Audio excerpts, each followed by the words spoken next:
It is just all like, hey, what is up, wrestling fans? This is the Two Bros Wrestling Show. I'm looking at the camera there, but my monitor's way up here now. It's all kind of confusing. So if you see me looking at the sky, it's just Kevin I'm looking at. What's happening, Kevin? It is all kinds of confusion for Doug and for everything, right? Everything is always confusing. What do you say that for the next 60 minutes? We do what I have done for the last 40 some years of my life, and that is let's use the escape of professional wrestling and the absurdity and fun of professional wrestling to escape the real world for a little while. What do you say, everybody? I love that idea. I do too. Main event topic tonight, Doug, is a good one that we have had on. Yeah, we've had this on the agenda for a while. It's actually a makeup show for us, and we wanted to make sure we get this topic covered. We thank those of you who are interested in this by watching, but we are talking the Triple H era. Maybe you've heard about it. It's been mentioned on TV a time or two. And yeah, isn't it the Paul Levesque era, Kevin? And sometimes it's the Paul Triple H Levesque era. It's definitely a new era, but not all is new. And so tonight we are going to separate the fact from fiction, and we're going to do that in our main event. But before we do that, we're going to hit that opening bell. Let's do it. We're going to start the news segment of our broadcast tonight talking about the further shakeup of the WWE announce desk. Later this summer, Corey Graves will be moved from being the SmackDown lead announcer back to color commentator, along with his current partner, Wade Barrett. The two will now be part of a three-man booth with ESPN's Joe Tessitore. Tessitore has a long resume as a sports broadcaster, including work as a boxing analyst. He currently works for ABC and ESPN as part of their college football coverage. That's a role he's going to keep, even though he is now with WWE. Graves, of course, assumed lead SmackDown duties when Michael Cole left to concentrate on Raw. There will not be any changes, at least not at this time, to the Raw or NXT announced teams. Doug, I don't know about this. I mean, I'm sure I am familiar with Tessitore's work. I know you don't look outside the world of wrestling when it comes to sports, but we've been on this road before where WWE's tried to bring in a mainstream we have sportscaster. Yeah. And it has yet to work. You know, maybe is this the third time? Can we work the third time's a charm? Maybe this is the third time, right? It is the third time. It would be. Yeah. So. Because what was his name? Smith was the who kind of took over on Raw. I think his name was Smith. And then before that was the god-awful... right, because, the bar was set really low by the first guy. I cannot remember his name. But then Smith he was lost. Smith, I liked him. He could kind of work, but... Yeah, I liked him a lot. But this Joe Tessitore is... supposedly, of course, what else are you going to say? A lifelong wrestling fan. Right. So perhaps he will be familiar enough with the product. It will not be that out of his wheelhouse. We'll see. We will see. Moving on, in a surprise move this week, Damon Kemp was suddenly gone from NXT after having been on TV as recently as just 2 weeks ago. He was a primary member of the No Quarter Catch crew, which is less and less a crew by the day because of the departures, the faction originally being led by Drew Gulak. Interestingly, Damon Kemp, whose real name is Bobby Stevenson, is the real-life younger brother of Olympian Gable Stevenson, who WWE let go in May. So I know WWE officials were really high on Gable because of that pedigree. They wanted him to be the next Kurt Angle. And obviously, to all of us watching, he did not have that it factor. Ironically, even though his younger brother didn't have the same amateur bona fides, he still had amateur bona fides. He was much better in the ring. Damon Kemp was actually really good in the ring and showed personality, which is something his brother never. His brother did. Was neither one of those things, unfortunately. Neither. Which was why it was a bit surprising to hear that Damon had been let go. But he's only 25, so maybe he'll catch on somewhere else. But the last thing I'll note about this before moving on to the next news story is that Kemp was not released but rather his contract wasn't renewed, which this seems to be the new way of things in WWE. It just does, letting doesn't it? contracts Yeah, expire. Just letting them expire. It does seem to be the way it goes. Kind of falls to a creative has nothing for you, and we're not going to renew this. So, and then maybe it's not just WWE. I guess it should be noted that Tony Khan's done that quite a bit over the last year as well.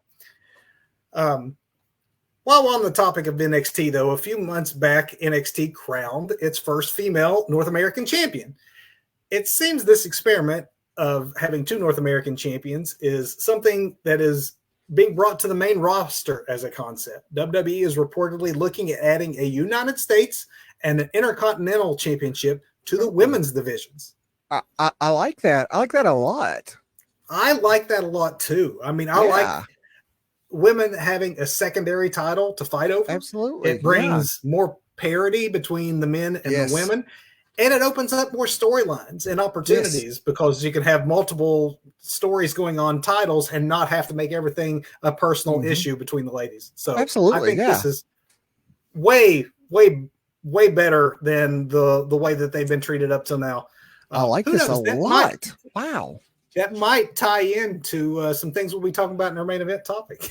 Oh, look at that. Synergy. Synergy. That's a great segue, Doug, because there is definitely synergy on TV right now between NXT and TNA. Joe Hendry was in your main event on NXT this week after being teased in a variety of on-air ways over the last few weeks. If you've been watching monitors in the background and seeing his face pop up, it's just the continuation of this fantastic TNA NXT crossover, but it's more than just a brief story. WWE officials are supposedly really high on Hendricks, especially his ability to get himself over and go viral. So NXT is likely to make a run at Hendry when his TNA contract is up. Even more surprising, honestly, than Hendry, because that had been teased. But this past week, we saw Trey Miguel and Zachary Wentz interrupt Wes Lee on NXT as Lee was storyline about to retire. As they made clear, this is both an MSK reunion when it's Lee and Wentz, but it's also a Rascals reunion when it's all three of them. Three of them. Interesting. This working relationship has been nothing but fun between these two companies, and it keeps us fans guessing and watching anything could possibly happen, which is wonderful when you're watching pro wrestling television. Wow. Well, we'll talk about this in a minute when we get to the main event, but this is something that never could have happened. Never. Especially with the rainbow splattered paint years or months of NXT before we went back to black and gold. But anyway, old man yelling at clouds all of a sudden. Moving to the next topic, we'll go AEW for a little bit. We've been concentrating on NXT and WWE, but if you're wondering about the big angle with Samoa Joe on Dynamite, the angle with Chris Jericho and Jericho killed him. At least for a little while, it is definitely a way of writing Samoa Joe off TV. He is going to be off filming the next season of Twisted Metal for Peacock, and this is a way to get him off our TV screens for a while. And here's an injury update that is not an angle, but Bandito had an exam to get cleared a few weeks ago for the broken wrist that has kept him out. He was not cleared and therefore is expected to go another exam at the end of the month to see when he can return. This has been keeping him out for a while. Oh, Bandito. For those of you who may have noticed the disappearance of the Woo Energy banners on AEW programming, well, it's believed it's because the relationship between AEW and Nature Boy Ric Flair has reportedly come to an end. Flair has not been on AEW programming for months. I think we saw him take like super kicks from the executive VPs. I think that was the end of his on-screen, but that sponsorship deal that he had through Woo Energy had still been prominently displayed, but very quietly that has been allowed to sunset. No one mentions it anymore. Apparently Ric Flair a free agent again. Or at least his energy drink is. That's true. Hey, Two Bros Wrestling Show sponsored by. Hey, I sure, let's do it. Brought to you by Woo. I enjoy a good energy drink. Doug's always high on his energy drinks. I am indeed. QT Marshall recently returned to AEW in a backstage role and is getting a lot of credit for what some are seeing as a recent creative uptick in AEW. And this is not just solely on QT's shoulders. There is a non-wrestling personality. Jen Pepperman's her name. She has been praised for the work she's been doing as a producer behind the scene, in particular with what she's been doing with Mercedes Moné and Britt Baker. So good news is that Tony Khan is allowing others to actually step in and help him. And I do think, from my perspective, that the show has been more coherent over the last month or so, and that there's been some good things happening in AEW. There's always good things happening in AEW in the ring. The booking has sometimes been a bit of a mess, but it does seem like they buttoned it up a bit. That is so true. And I was having a conversation yesterday, actually, while I was at the barber's, and not for me, but for my son. I was going to say, what exactly? but when I was at Jewel City Barbers yesterday, the guy who cuts Liam's hair is a wrestling fan too, and we were talking about just the whole wrestling landscape and how Tony Khan can do an excellent pay-per-view, but his TV from week to week is it's rough. I mean, of course, his pay-per-views are way too long, but TV from week to week could definitely use some work. Yeah, exactly. So, maybe, and I just said yesterday, he needs some help. He needs to give up some of this and let some other people do some stuff on TV. So that's right. Maybe with Mercedes person and QT back, and I see Colt Cabana running around backstage trying to save Joe. So who knows? Maybe it's creative burnout and realizing he needs to spread the love a little bit. But I do feel like the shows have been better, and maybe this is maybe now we know why, not just my perception. Last story, we'll end tonight's news with a major signing. International superstar Stephanie Valkyr may have gotten the attention of American viewers thanks to her recent appearance on AEW's Forbidden Door, and that was a killer match with Mercedes Moné. Opened my eyes. I wasn't familiar with her work, but her next American appearance is going to be with WWE. Despite being offered what has been described as big money from AEW, Valkyr has instead chosen to go to WWE, much to the chagrin of not only AEW, but apparently to the chagrin of CMLL and New Japan. That's the promotion she was working for, and those companies would have preferred that she stuck around, made all of her announced dates, maybe dropped the titles that she was holding. But WWE really rushed this one because apparently they had this tour of Mexico coming up and they wanted to use their new Mexican superstar, their signee, on these shows. And so it's official and it's a done deal. She will start immediately. And presume that she's going to eventually go to NXT because it was Shawn Michaels who made the announcement that welcoming her to Orlando. So that's kind of a hint that she's going to be on the NXT brand. But would it have killed her? I mean, that tour is not starting this weekend or next weekend to, finish like these last few CMLL dates where, she could drop titles because she has multiple titles to drop right now. Multiple. Not just one, not multiple. She's just walking away from, sorry, I'm done. I'm done. It does leave them in a bit of a mess. And that's not, but I'm sure if it's your one shot getting to the true big time, WWE may not have left her much of a choice. So we won't necessarily put it all on her. And I'm not putting it on her when I say this, but come on. I mean, Vince isn't running things. We're about to cover the Paul Levesque era, come on. That's a great segue, Doug.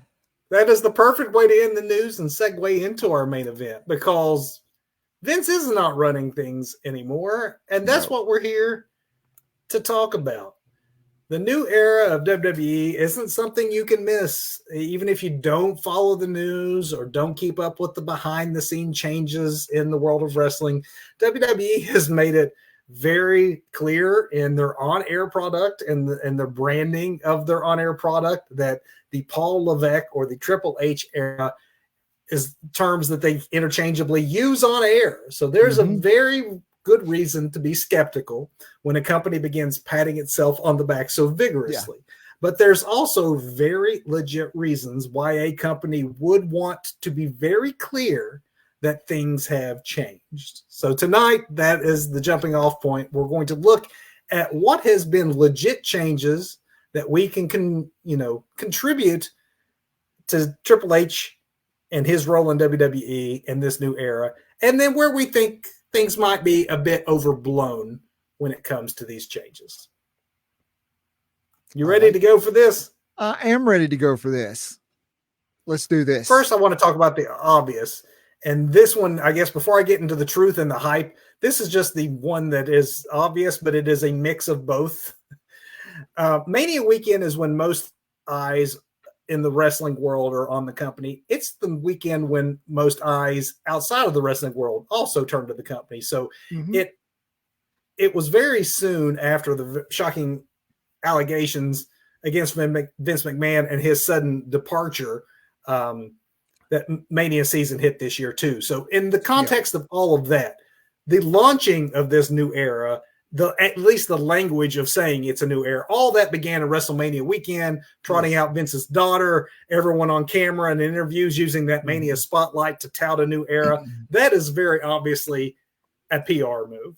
It's the right PR move, but still it's a PR move just the same. And Paul officially launching the Triple H Paul Levesque era in his Hall of Fame speech too. He headlines the Hall of Fame by coming out first, not last, but and make no mistake, Paul headlined the Hall of Fame. He just went first. But and kicks it off by officially kicks it off anyway by Paul Heyman does, by announcing the Paul Triple H Levesque era. So I mean, I cannot call that one either spin or legit because it's both. Yes, it was very well timed that this is the facts of what is happening and changing, but we also need to make very, very clear when the eyes of the world are on us for both good and bad reasons right now that we use this platform to separate ourselves from our past. So this is spin. It is also necessary and what I would have recommended for them as well. So that's the mix of both. Now I want to get into what is actually true and what is true a little more than hype. So whether it's the king, this is the truth, stakes, right? This is a change that has been happening. So whether it's King of the Ring, number one contenders matches, the elevation of the Intercontinental title and the U.S. title, or the great work happening at NXT, it's obvious that titles and championships and championship matches and championship match opportunities all mean more than they have in WWE in a very long time. I do believe that it is true that you can attribute that squarely to Triple H. I absolutely agree with that because, there's at some point they quietly did away with sports entertainment in favor of course, pro wrestling and wrestling, but they've also did this pivot from sports and entertainment to sports and entertainment, right? Where they focus on both the sports elements of professional wrestling and also acknowledge the entertainment, but they do lean heavier towards wrestling and pro wrestling when they're talking about it now, but still acknowledge to some degree the past there, but pushing the sports element where everything matters a lot more. They're not counting wins and losses like AEW tried to, but there is a more sports element there. And these crazy long title reigns, not just with Roman Reigns, but Gunther had a great reign, and I don't think I don't think any champions that have belts right now are going to be losing their belts anytime soon.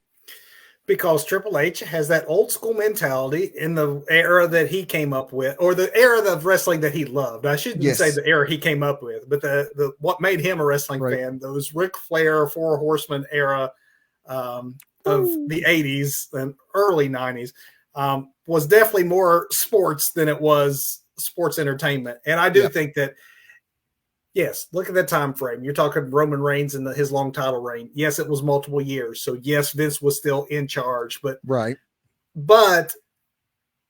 Triple H has been accumulating power for a while. And the more power that Triple H accumulated, the more we saw the lengthy title reigns, the more seriousness we saw on screen. And that's only, in my mind, amplified since he's gotten full creative control. Yeah. Yeah. Now you want to talk a little bit of hype. So we still saw fairly significant talent cuts after Mania. That was always the hallmark of the Vince era of WWE, that Mania comes right after Mania, you'd have the post-Mania layoffs. So anyone who thought that the Triple H era would be different was likely disappointed. Since those layoffs, though, we have seen additional departures, but they've been done differently than in the past. Whether it's the Damon Kemp, like we talked earlier, or Dijak and Ricochet, also very recently, letting folks just have contracts that expire. It's still letting people go. So it does seem that Triple H favors letting contracts expire as opposed to handing out pink slips. But for anyone who thought that Triple H is just so wrestling friendly that everyone's going to have a job and he's not going to lay people off, that's not really this ain't AEW. We keep everybody. Right. Well, but do you think that is Triple H, the Paul Levesque era, or do you think that is more the corporate overlords now looking at things in a different kind of way? Because I'm curious to how TKO structures business and has done these things for like UFC, because I have no idea how that actually works. But are there similar contracts there that they let them expire? Is that like a corporate decision, or just? I mean, it's at least a kinder, gentler kind of. We're just not renewing your contract. Then that okay, is true. Best of luck in your future endeavors. So. Now, the future endeavoring of like pink slips did happen after Mania, so at least for this year, that's something that was allowed to continue. So if there's a new era as far as many of the things we're talking about tonight, that is not part of the new era, is that there's no more post-Mania layoffs. At least for this year, we saw that. Doug, this next truth we hit on in our news segment, and that's talking about the women's division. I mean, it could be argued that the women's revolution stalled about the time that Sasha Banks and Trinity walked out on Vince. Yeah. In truth, it's always been kind of a stop-start thing with WWE. Even worse, for me anyway, was the sameness that began to creep in that it relied on the very same 3 or 4 women during those periods that they actually wrote women's storylines. You only had room for 1 or 2 of them at any given time. And so call it Steph in his ear, or just Triple H being more progressive than Vince, but without his father-in-law to answer to, there had definitely been a renewed and more consistent push of the women and a variety of women talents like Lyra Valkyria and Tiffany Stratton as far as elevating folks to the brand. People like Liv finally getting her shot. So it's not, I mean, we have entire episodes of NXT that are almost entirely women's matches, and you don't bat an eye because it's just the norm there. And it all points to a major shift in WWE philosophy when it comes to women wrestlers. I think this is a timely talking point because what we mentioned in our news about the introduction of an IC and a US title soon to these women's divisions. But do you believe that this, you said it, Doug, earlier, this would not be happening if it wasn't for Vince McMahon? Do you think any of this goodness around the women in WWE would be happening if not for Vince McMahon? Triple H. I think you got to step back and look at old school black and gold NXT and some of the greatest matches from old school NXT, like, Bayley and Sasha at Barclay, that kind of just set the bar right there and said, this is what women can do. And I think all time, male or female. Right. Yeah, exactly. It made your list of one of the best all-time wrestling matches. Absolutely.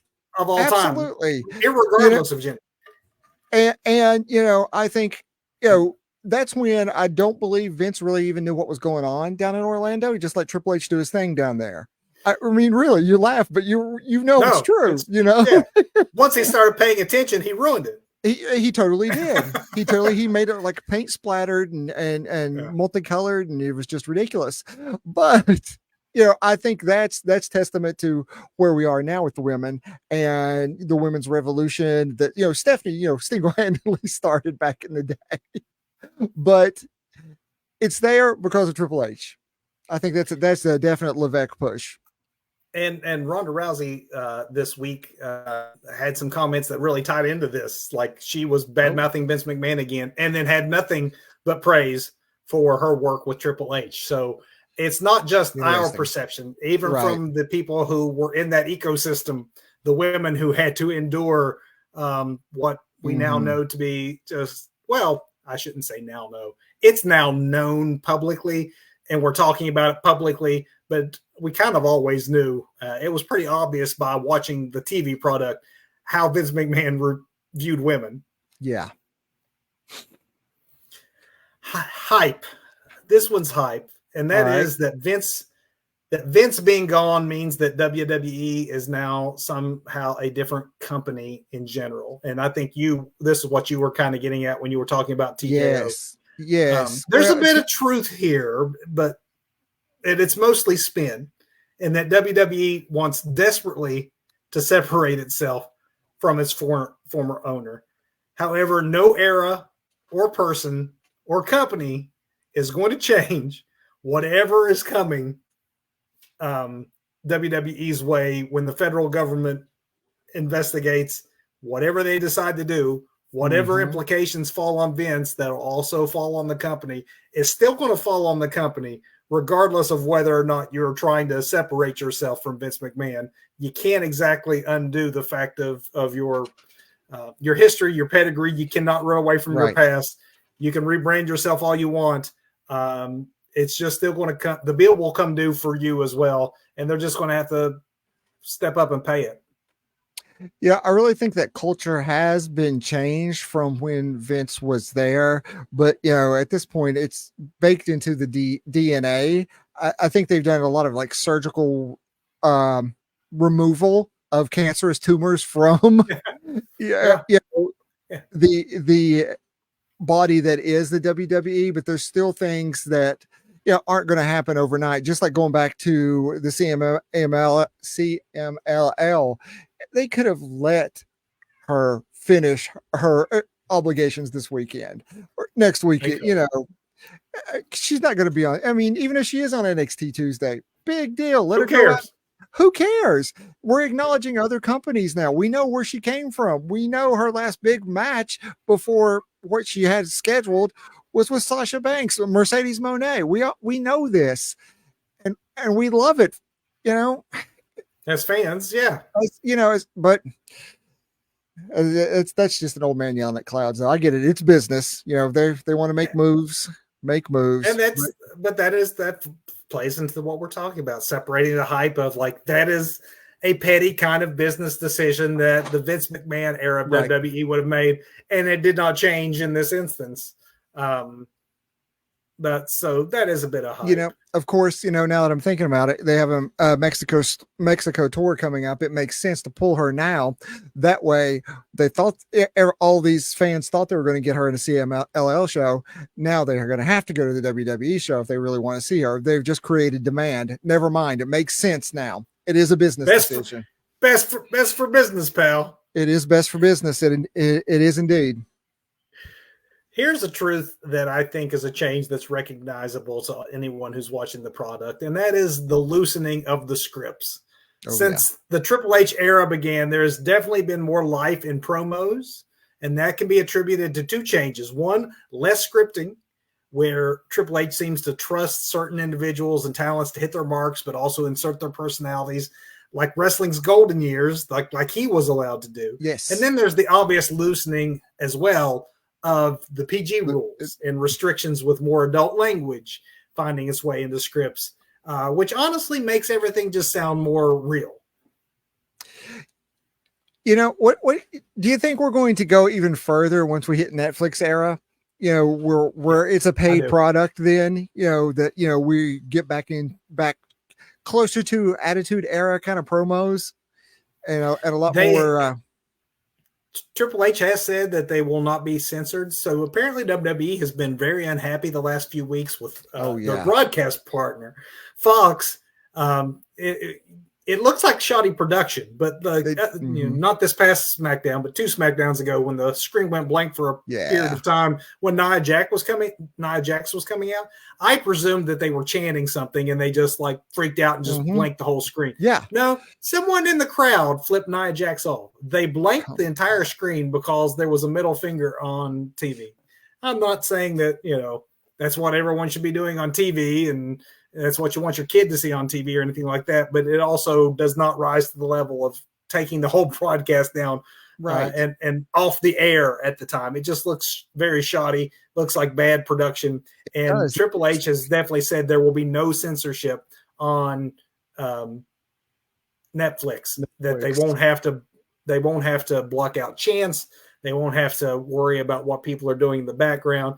And it doesn't mean that he's going to turn to the worst lewdness of the Vince era, but it does mean that you don't have to do the squeaky clean stuff, which honestly took away from the realism of the sport. I was a kid, and Doug, you were a kid when we were watching the Jim Crockett Promotions era of the NWA. It was adult enough without being adult. And I'm pretty sure they didn't have to treat us like kids. They did not have to treat us like kids, but I'm pretty sure both of our wives would say that we are still children. Let's not take a poll. But to your point, you're absolutely right. We turned out all right. We're a couple of like middle-aged old men sitting around on a Sunday night talking about wrestling on the internet. Exactly. It all ends well. Exactly. So this next one is a bit of hype in my mind, and that is that now that Vince is gone, that WWE no longer has a thin-skinned, quick-tempered narcissist as its leader. Don't get me wrong, it's way better and nowhere near the disaster Vince could be to reporters or anyone who ever questioned him about anything. However, we've seen in little bits and pieces Triple H's comments alluding to Will Ospreay, or his anger and defensiveness when he was asked about Drew Gulak at a press conference. Both show that Triple H has his own temper, and for as good as he is most of the time playing the executive, he'll still need to watch that temper and choose his words more carefully, especially when you think of how many uncomfortable questions are coming his way when all the Vince stuff finally hits the fan. Yeah, absolutely. I think, it would be really good to hang out with whoever has trained John Cena over the years for Triple H, because Cena knows how to handle media. Any question thrown at him, that's who you need to get out there and have doing your press conferences. Give that man, maybe when he's talking about putting the suit on later, maybe that's where he's headed, not to their PR department, but to be the face that built the place. Really, you obviously watched the most recent PLE press conference to make that comment, because there were two questions about Vince, uncomfortable questions, but legit questions from the media. One to John Cena, one to Triple H. And there was a stark difference in the way that the two of them answered. And if you didn't know who the trained executive was supposed to be, you would have thought it was Cena. I turned to my wife at the time, as a PR professional, I turned to my wife and said, that guy has gone through some serious media training. John Cena knocked it out of the park with that answer. Yeah. Triple H is more comfortable with talent, clearly. But, it's another part of his job that he is, still working. I mean, he's not bad, but, no. Definitely he handled it much better than he has in the past. Absolutely. And in fairness, John Cena is a man removed. Triple H is still the man's son-in-law who once bought him a dinosaur. So, let's just acknowledge that as a truth that is still out there. This is so true. But Triple H, more than a lot of other people within the company, very, very close to any Vince situation, other than maybe Laurinaitis, allegedly. Allegedly. This is one that's not alleged, Doug, and I believe you're going to agree with this truth, and that is that the announcers have been released from hell. Yes, they have. I really like the under desk cam, so you can see them just kind of goofing off and just having fun and enjoying what they do. It's great. When was the last time announcers in WWE had fun? For those who actually don't know the stories, announcers both past and present have long told stories of Vince McMahon on the headsets, yelling, cussing, demeaning them into their ears while they are on live TV. It's obvious by the quality of the announcing and the sheer joy longtime announcers like Michael Cole are expressing on air that the days of being micromanaged or worse, verbally harassed are over. Announcers are showing personality. The chemistry overall is better. There's been a number of changes that Triple H has made. Again, we did a great time for this show based on a lot of the news. We have another change about to hit the desk. Like Triple H has definitely put his stamp on the announcing, and it is a far cry from what it used to be. And I think that this is one that is, you can't question that this is a change that would not have happened if Vince was still in charge. Absolutely. Wasn't it Mick Foley that talked about how he left the SmackDown desk to go to TNA back in the day because he could no longer tolerate Vince in his ear the entire show? He just couldn't handle it anymore. He just left. He left the bigger money because he didn't want to be harassed every single week. I mean, how bad does it have to be when a hardcore legend goes like, I can't handle this. I gotta get out of here. Put me through a Hell in a Cell. Just don't make me do this Hell in the headphones anymore. Hell in the headphones. That's great. That's what it was, and that is very much the case. That is very much, I think, Triple H's doing. And Vince being gone, that is definitely a new era truth. Yeah, truth. A new era hype is that Triple H's hirings and firings are irrefutable. I know that a lot of fans were frustrated by a lot of the head scratchers, like, the things that Vince would do. And the idea that Triple H is going to be such a much better judge of talent and will give fans what they want. So let's talk about this one. Before the so-called Triple H era, but after Vince was stripped of creative control, one of the first things that Triple H did with creative power was begin hiring back favorites of the internet wrestling community like us that Vince had previously let go. We all thought out of touch old man Vince was just ruining the careers with this bad booking of our favorite wrestlers. And it goes without saying that Triple H was right about some of these guys. Your LA Knights, your Bronson Reeds. Yeah. Vince was certainly wrong. On the other hand, the jury's still out on a lot of these. Rehires like Andrade or Karrion Kross. Those results have been more mixed in my mind. And then there are the obvious failures, to be honest. Rehires like both Hit Row and Emma, who, were brought back and are already gone again. And then there are the rehires that no one asked for, like Tegan Knox, or most notably your Queen of the Ring, Nia Jax. Triple H is not infallible when it comes to talent. This is so true. And I wonder still how higher ups play into that. I mean, Triple H is what, the chief creative officer, the CCO, is that a thing? Chief creative officer. So that sounds right. Yeah. So your thumbs up there. Okay, cool. I have approval of the video. So, I mean, still there's a bottom line to keep, right? But who's looking at data on the back in the back, and who's the accountant running to the boardroom going, we've got to get Nia Jax back on the air. Look at these numbers. What numbers is this guy looking at? That's true. We can talk about the separation of eras, but it doesn't necessarily mean that this was a Triple H decision on each and every one of these. But for those of us that thought it would be like, and I hate to throw him under the bus because he does so much good, but we all know that Tony Khan is almost too much of a mark for the business and just hires indiscriminately because he wants to pop a rating, shock a fan, and maybe not think long term. So anyone who thought that Triple H was going to be infallible in this regard, or at least the era that's led by Triple H as head of creative, wasn't going to be able to stumble. They've had stumbles. They have not been completely absolutely infallible in that regard. And some of those stumbles are kind of disappointing because I see so much potential in Karrion Kross, but I don't know. But then, and also, I love Paul Ellering with the Authors of Pain. That just works together. But now you put all of them together with Scarlett, and I don't know what's going on there. I don't get it. Nothing. I don't know that I dislike it, but I don't know that I like it. That's the one where I like this is still mixed for me. So maybe we'll be surprised in the end, and it'll go somewhere. But it has to go somewhere, and it's not for me right now. Right. And there are bigger factions like the Wyatt Six, that need to get off the ground and get moving. Yeah, we'll see. I got two more, Doug. One truth and one hype. So I know you have some notes and stuff too. If I'm not covering any of the things you wanted to.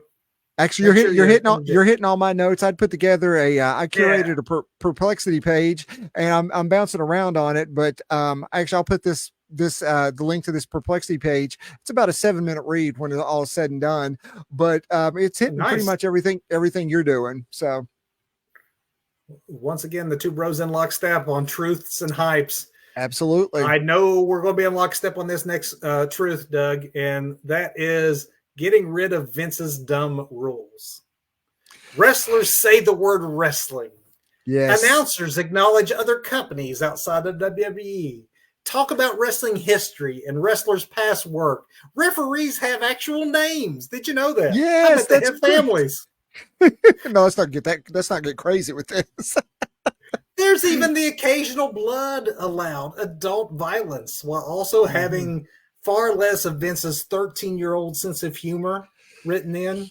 Yes. I mean, have you noticed that the potty jokes and things are gone? The just dumb stuff. NXT and TNA are exchanging talent. I mean, there's a lot of things that were Vince's dictates that made these stupid things like can't use the word wrestler, can't use pro wrestling, can't acknowledge that you ever had a life outside of this. The referee no longer has a name. All of that stuff seems to be gone, and it's a glorious thing that definitely benefits the product. That, that long-term storytelling exists again. Triple H does, I think, invest more time in storytelling and does a better mix of the entertainment aspect plus, and this is something we had talked about at the very beginning of the segment, the entertainment plus the sports, bring it all together. It's sports and entertainment. It's not sports entertainment. It's pro wrestling, which is sports and entertainment. I love that. That's the way I always viewed it as a kid. I knew that, it wasn't the same as the other sports I would watch. I knew I was watching entertainment, but to pretend that sports, when your own fans that consume the product want to call it wrestling because it is wrestling, you cannot force them to call it something else. No one ever said, "Do you like sports entertainment?" No one ever said that outside of those corporate talking points ever. How many times have you yourself said, I'm a sports entertainment fan? I love sports entertainment. Hey, what are you doing this weekend? I'm watching the sports entertainment pay-per-view. No, I'm watching the wrestling pay-per-view. No one ever said that. And then I'm going to do my sports entertainment video podcast on YouTube and Facebook. That's why you are watching the Two Bros Sports Entertainment Show. I know we should have called it that. I want to end with this one, Doug. This one is something that we've beat around the bush about, and I've kind of, it's been interwoven in some of the things we've said, but I want to spell it out because I think this is the biggest hype of this era, and that is that it is actually the Triple H era. Triple H has been head of creative for a while and has been an influential executive even longer than that. Most of the time, obviously answering to Vince. But now that Vince is gone, it may be a new era.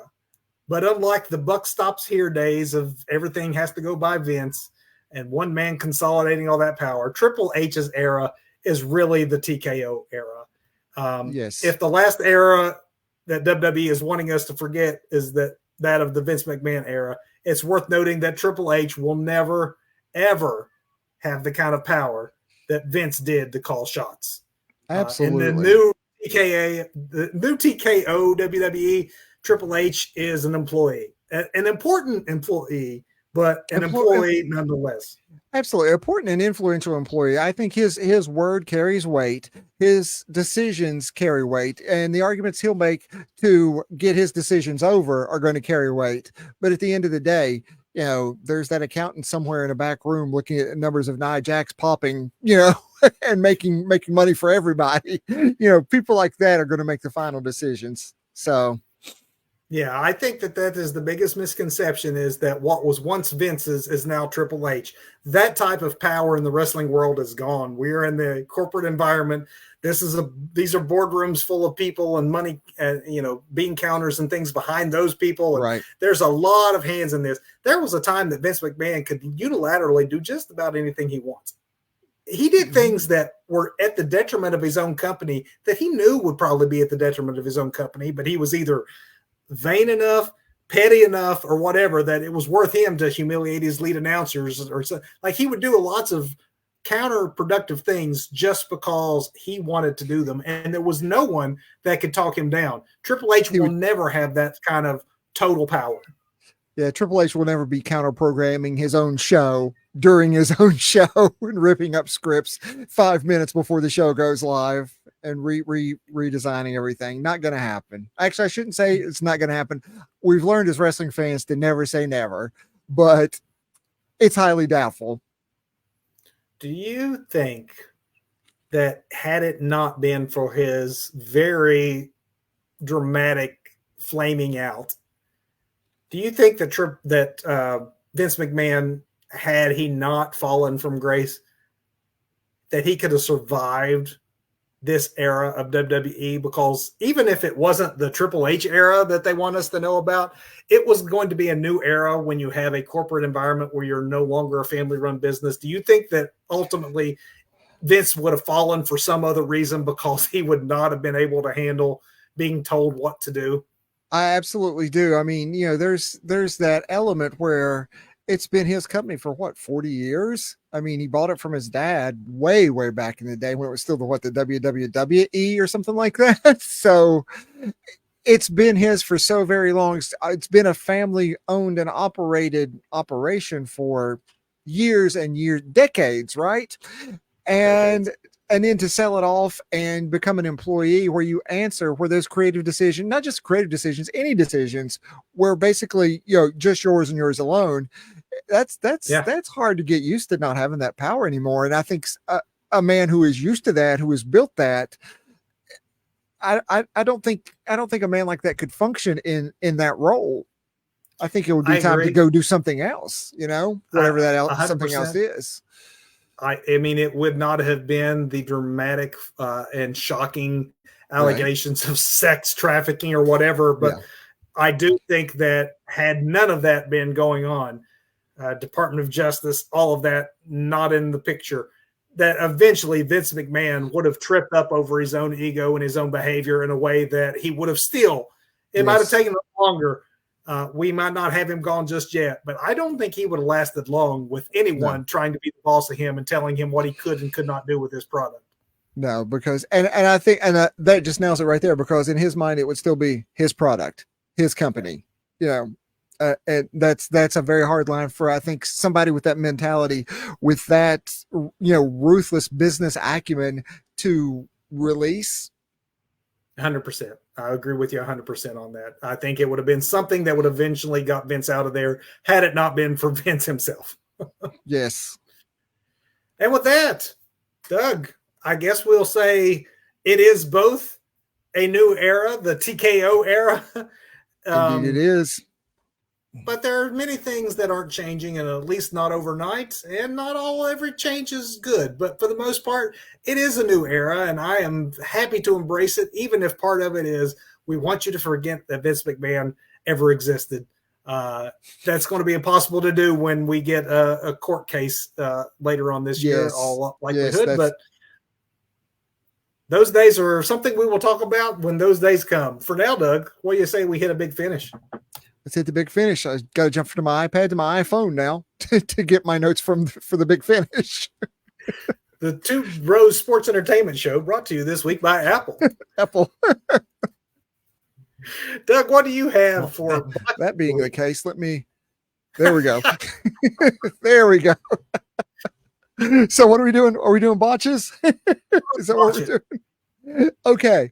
Hey, Kevin, you remember when Adam Cole was hurt, and Adam Cole and MJF were like the tag team champions, but MJF had to defend it on his own, and Samoa Joe came out and helped him just so he could get like that title shot and everything. Remember that?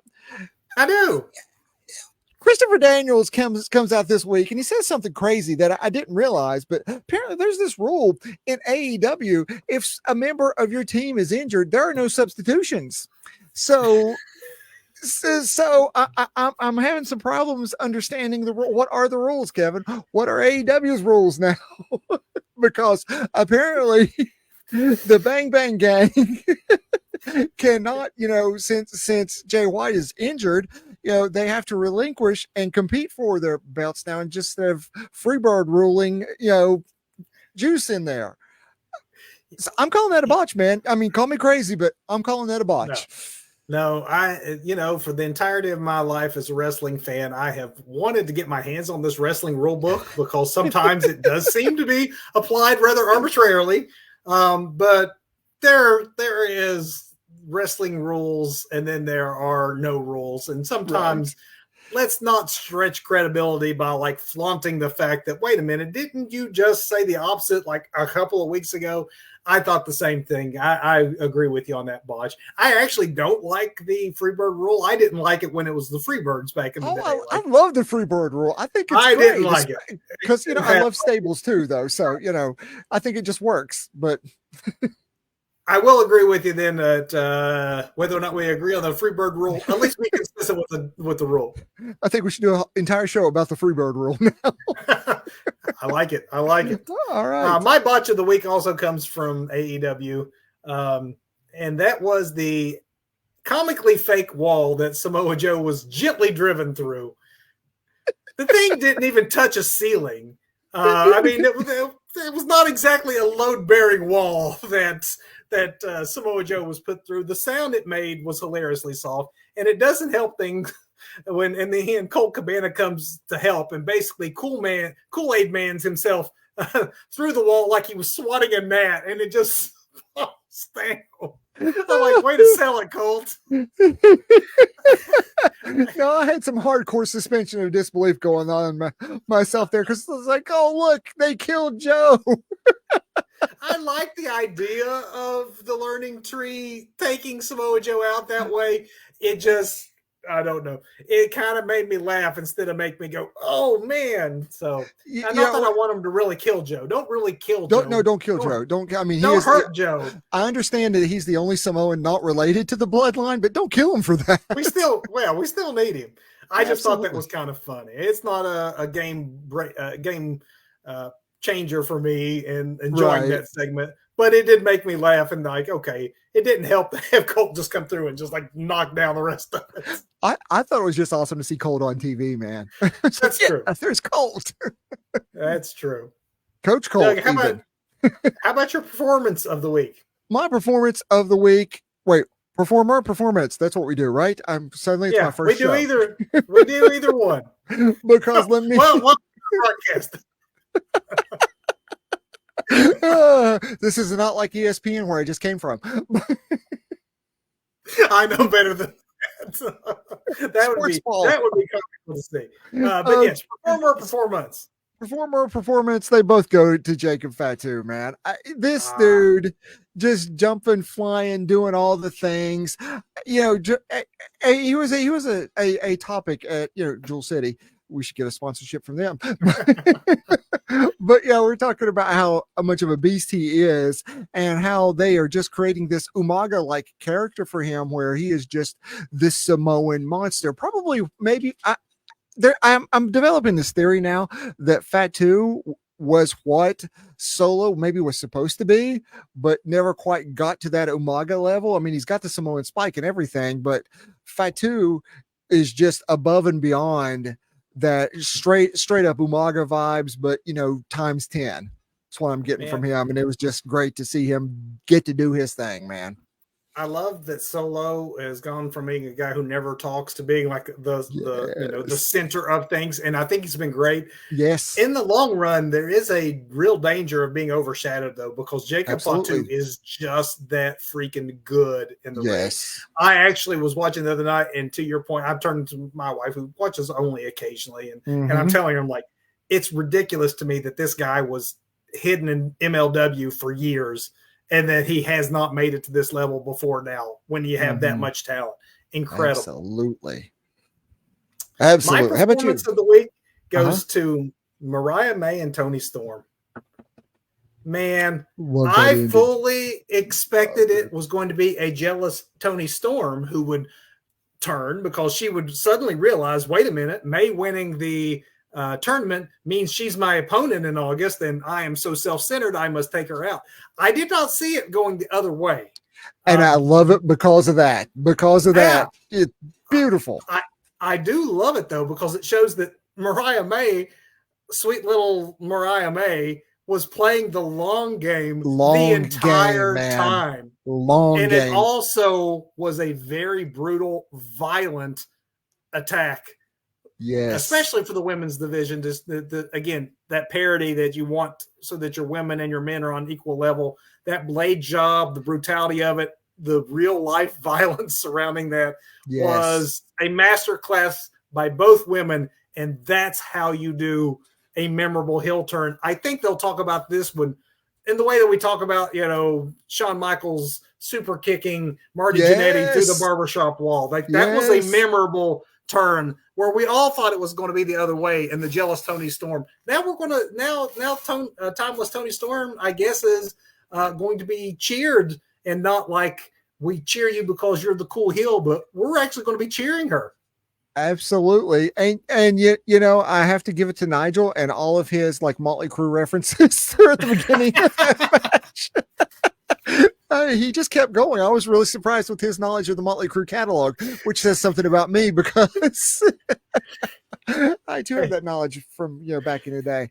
But anyway, so I'm going to piggyback off of you and jump into the match of the week for me anyway, which was that Owen Hart female match with Mariah and Willow, because Willow. just kept Willow's great. Love Willow. Obviously the right person won to get that finished. It was almost like a bloodline match there at the end, where the match itself was incredibly important and incredibly good match, but then you have that payoff afterwards, which was just kind of a build up through, my goodness, months and months at this point. Can we attribute some of this to what we were saying in our opening segment about there being new creative help? Because I remember when the Owen Hart tournament was something that we were like, oh gosh, it's another one of Tony Khan's tournaments. Right. And this year, I think the addition of stakes, that makes all the difference. This is going to lead up into your big pay-per-view. You get title matches. These tournaments, it's King of the Ring. It's like, it's Royal Rumble. It's, it is the AEW version of now you're actually going to get something from winning this, not a trophy that means nothing. And it made all these matches and angles much more important and much more fun. So I'm dovetailing off yours to say more good stuff coming out of AEW in the Owen Hart tournament. My match of the week was the men's final. That Bryan Danielson and Hangman Page match was fantastic, and I thought might be setting up a Swerve Hangman Page Wembley event, which we've seen a lot, but is always good. But this retirement tour of Bryan Danielson might actually have a shot of him winning a world championship in AEW before he's said and done. With plenty of time to discuss that one, but you couldn't have had bigger stakes, and it kept you guessing as to which way it would go, because I could book either of those guys as winners, and then they'd go out there and have a 30-minute, 5-star match. Both absolutely. Women and men's finals were fantastic. They were both fantastic. I thought, it was like there was a point where I was just like, Hangman, pin him, just stop before you will actually hurt him. Just stop it. Because anytime Brian wrestles, I get nervous anyway. But I'm just like, this has gone on too long. But it just let's just do Hangman Swerve 3. Let's just go ahead and do it. But no, that's not what we're getting, and I love it. And it advances Hangman's storyline too, where he just shows up, angry Hangman shows up, and stares down Okada, which that would be fun. But hat in hand, going back to the Elite that he broke off from. So I do think that there's new creative in AEW, rather, because it has been the shows have definitely been more up to par with the talent and what they put on in their pay-per-views. You and I both picked very different matches in the same tournament on the same show. Mm-hmm. They're doing something right there. You can't go wrong with either of those. Good matches all the way around. Doug, with that, my friend, we also don't want to hang around too long. And so it's quitting time, and we appreciate everyone who came out to join us. We are back next Sunday night. If you're watching the live version of the show on our Facebook channel at 8 Eastern time. And next week, we're going to be talking about, it's fake, right? What? Every wrestling fan. I know.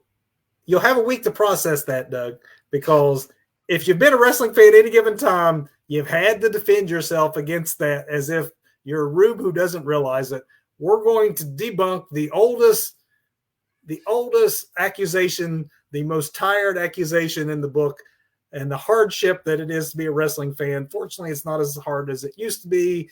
As far as being in the closet of wrestling fan, we're going to talk all about how to handle someone who wants to talk about the fact that it's fake, right? That's next week on the Two Bros Wrestling Show. I love it. Now go watch some wrestling, folks, or dragons, whatever, or wrestling dragons. Right. I think they're doing that now. Good night. Good night, everybody.